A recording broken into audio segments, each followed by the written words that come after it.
right, next question comes from Jackie. This is an embarrassing scenario, and I don't know where to go from here. I started out with $94,000 from my retirement fund, which I converted into an IRA with an advisor.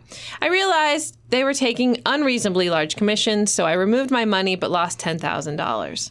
I then invested some of it in Bitcoin and Ethereum and lost more money. I'm down to about $64,000 due to bad choices, and I'm wondering if it would help to remove the money and take a tax loss. I'm 65 years old.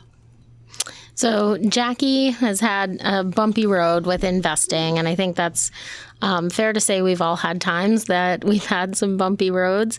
When it comes to deducting a loss on your IRA, this is a place where like our recent tax law changes come into play, because that used to be an itemized deduction subject to the 2% threshold. So those miscellaneous itemized deductions that don't exist under our current tax code. So I think the short answer is no, we can't deduct that loss. Even under the old rules, when you could deduct it, you had to completely close out any like accounts. So if this is a traditional IRA, she would have had to close down all of her traditional IRAs to be able to take that loss. And then when you're calculating the loss, it's based on your actual tax cost basis. And because you got that tax break up front, most people don't have a tax basis in their traditional IRAs. So functionally, it would be really difficult.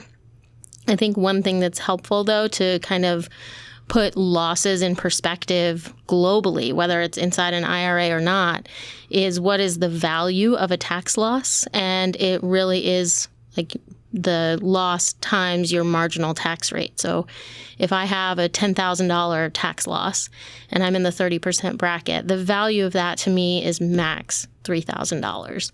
And usually that is not as much value as like just investing a little bit better.